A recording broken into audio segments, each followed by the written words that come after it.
The hardest respect to earn is one's own. Over the years, my wife and I created acquisition.com, which is a portfolio of companies that does about $85 million a year. I get questions all the time in terms of like, how do you create these businesses? How do you sell stuff? How do you live your life? All of those kinds of things. And I was talking to a good friend who'd come back into my life briefly. We actually started at the same time together. There was a period of time that he did significantly better than me just from a financial perspective. And then I ended up passing him, and we met back up a few years later, and he was a little bit down. And the conversation that we had was really enlightening for me, and the conversations we've had since. And so I wanted to share that with you. The main purpose for this video, as I'm getting to it, is to underline how do you actually do the stuff that creates the wealth, the empire, the status, all that stuff. And I think that this is where people get really tripped up. The reason I say that is there's kind of three elements to the goal, right? So you have the external result that you're looking for, which might be make more money, get a six pack, whatever. You've got the processes, behaviors, activity that result in that goal, right, being achieved, which would be like doing the work.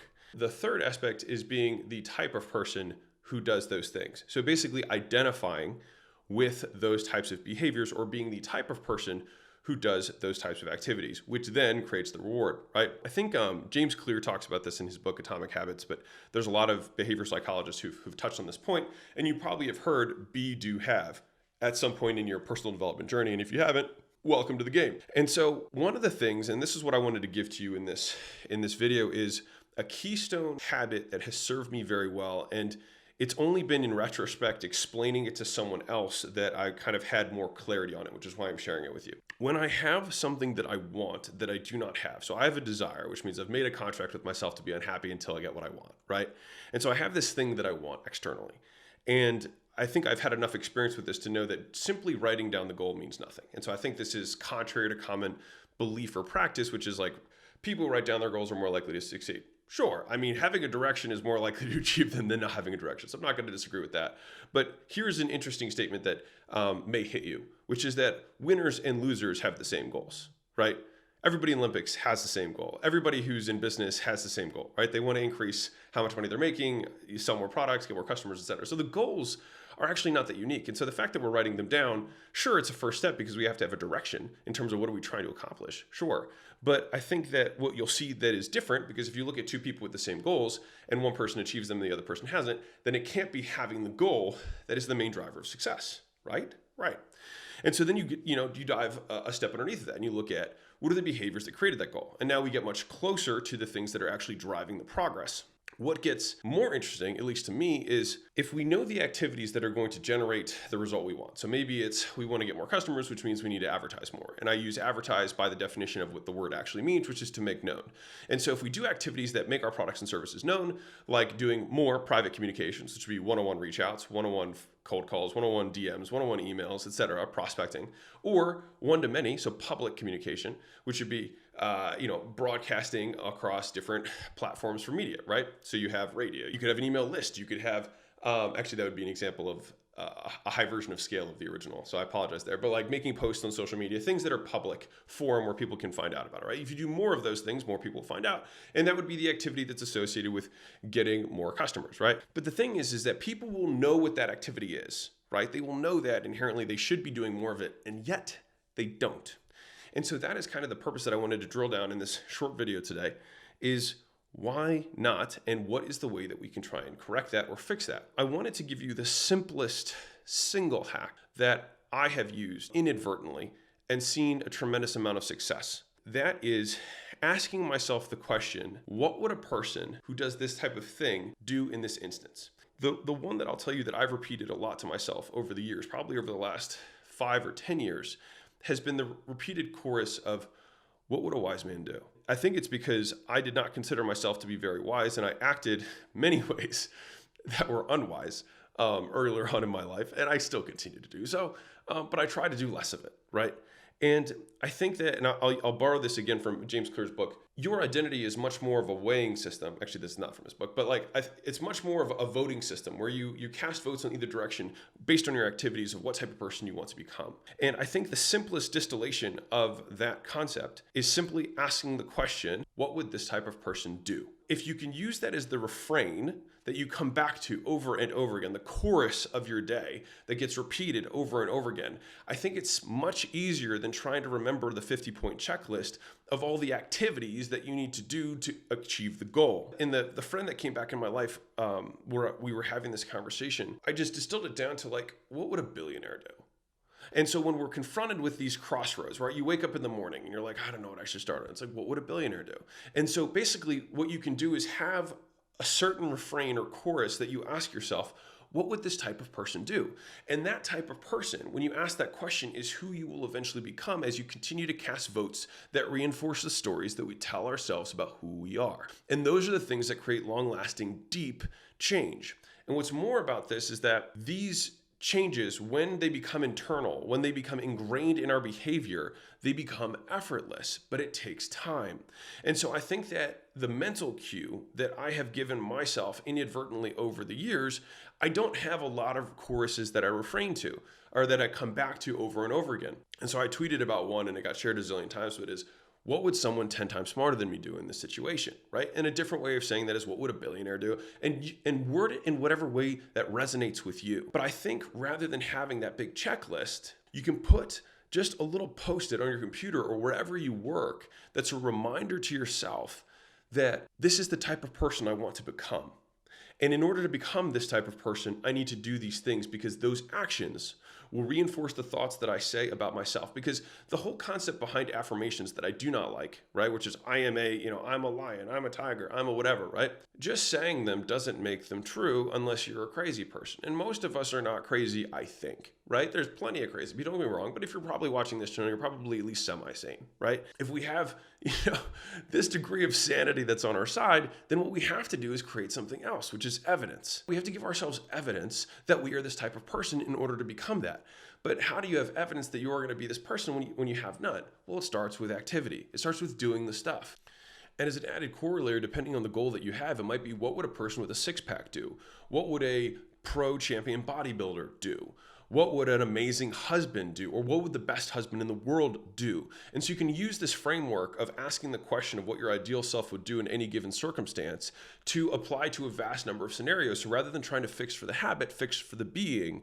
And then the habits will take care of themselves in accordance with the type of person that you have stated you wish to become. And so then the goals we have becoming the person we want to be. Once we know who we want to become, then that can direct the types of activities that will be in accordance with that. And the reason I like this better too is that if we're trying to reinforce an identity or an identity trait about ourselves, this is a really good habit, I think, that I've picked up over the years. But breaking down the etymology of words is really, really cool. And I think really teaches us a lot about the words we say. And words matter a lot because they are the things that encapsulate thoughts. A classic one, which is like, I didn't really like the word philosopher because I thought it sounded really fluffy. But when I found out the etymology behind the word, which is phile, which is to love or to like, and then sophos, which is knowledge or wisdom, it's lover of wisdom. And I was like, well, shoot, I am a lover of wisdom.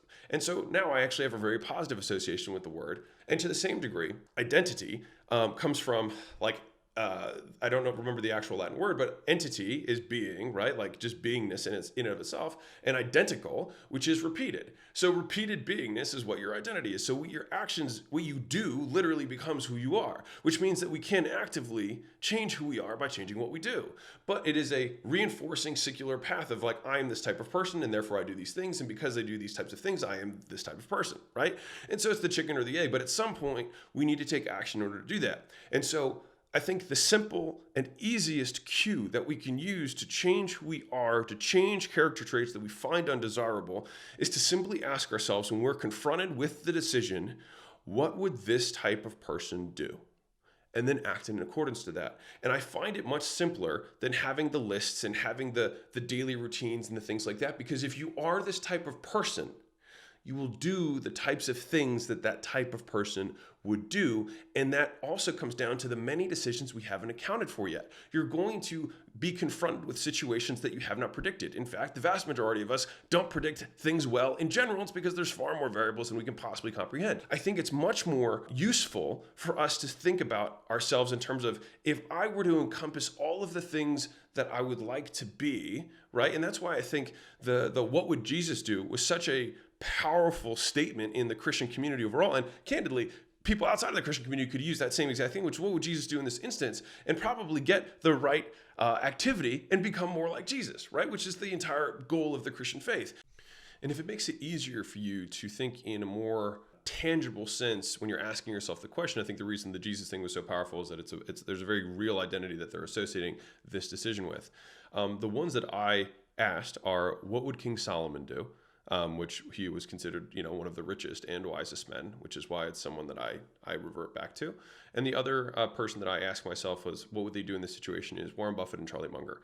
When I ask myself that question, and it depends on the scenario, which person I'm going to draw on to answer the question, depending on what suits best, what best suits the objective, et cetera. But I think if you don't know someone, then you can make it the value or the version of yourself with that value, or you can just use an external person that embodies a lot of the character traits that you hope to have, and that can be equally as effective. So it just depends on who you are, but I think any of those are good strategies that you can employ to maximally use this kind of tactic for self-improvement and self-change. What we repeatedly choose to ask ourselves, which creates our identity, which then creates the tasks that we do and the activities we spend our time on, reinforces the story that we tell ourselves about who we are, right? Or what type of person we are. What I shared with this individual is I said, what do you want to become? And if it's like a billionaire, it's like, cool, then what would a billionaire do? And always asking ourselves that question. And the reason that this was important when I was talking to this individual, I'll read you the text that I had said to him, because they got shared all over Instagram when I tweeted them or whatever, is that after he left, I said, here's a thought for you. So I was just like thinking about the conversation we had, and he had felt kind of shitty. And what's interesting about this is like, as you level up in your life, and this is just an observation that I've had, is that like you will simply change who you compare yourself to. And I think Jordan Peterson talks about this in some talk he had, but I find it very true, which is you just change who you compare yourself to. And so you always find a way to make yourself feel terrible. And even if you're the best in the world at stuff, you'll just look at people who are better at other things than you and compare yourself to them to make yourself feel bad. This is what I said to him, and I'll share it with you. I said, every winner and every loser have the same goals. What separates them are the activities they commit to. Committing to the activities, that is the goal. So commit to the activities, that is the goal.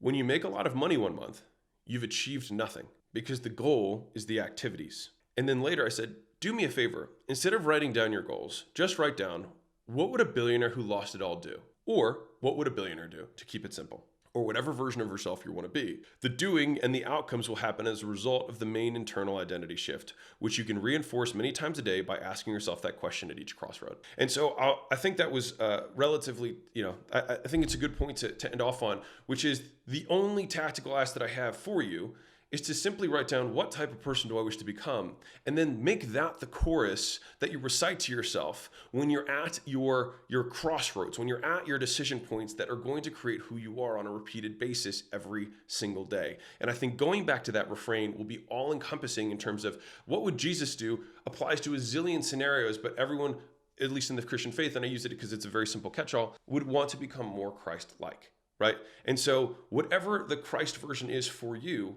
we can steal from that concept and continually reinforce it by asking ourselves those questions.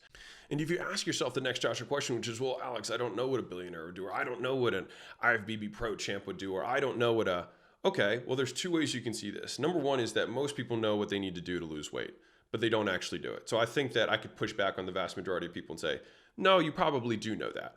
And I like this saying a lot, which is, we need to be reminded more than we need to be taught. Most people know they should be doing more than they're currently doing in order to achieve their goals. And I think an example of that is if your family were kidnapped, you would probably act differently, right, when you were trying to save them, because you would take significantly more massive action in order to do so, right? You would take huge action in order to accomplish the goals, which also means that you're the type of person who wants to save their family, which is actually kind of a total side note here, right? But in doing that, you already knew what to do all along, you just weren't taking the action. Now, that's the vast majority of situations is covered with that example. But if you're in the minority of situations, right, which is like, well, I don't know how to become a billionaire, right? Well, what are the things that would lead you towards that, right? Which might be like, maybe you need to lower it a little bit, which is what would a millionaire do? And if it's not that, then what would somebody who's trying to become a millionaire do? And they would probably talk to millionaires or whatever, or talk to people. Like, the thing is if you really want the goal bad enough, you can ask the question in such a way that you would be able to answer it and make progress, right? And then the nature of the question itself can develop over time as you discover what you believe you need to do. And I really will say this again. the vast majority of us know what we need to do. We're just simply not doing it. And I think attacking why we're not doing it is a much more fruitful conversation than trying to discover the secrets of the universe, because the people who achieve the really extraordinary things do the uncommonly obvious thing for an inordinate period of time. And that is what separates them, is that they are doing it because it is who they are, rather than something to achieve an outcome that is finite and external that they don't have control over. Because if you are doing it for who you are, you will continue to play the game indefinitely, which will give you the outsized returns, versus the person who is doing it to make money, which means that when they do make money one month, they pull back on the gas because they accomplish their objective of doing the external thing rather than being who they are, or more of who they want to be. And so if you're new to the channel, by the way, welcome. My name's Alex. Like I said earlier, my wife and I own acquisition.com. It's a company that buys minority interests in service-based info, coaching, digital products type businesses, and then helps them scale to like 30, 50 million and beyond. And that's what we do full time. But I do this stuff just because I struggled a lot on the way up, and I don't want other people to struggle, and I don't want my pain to be in vain. And so that is why I make these videos. So welcome to Mosey Nation. Lots of love, and I'll see you guys in the next video. Bye.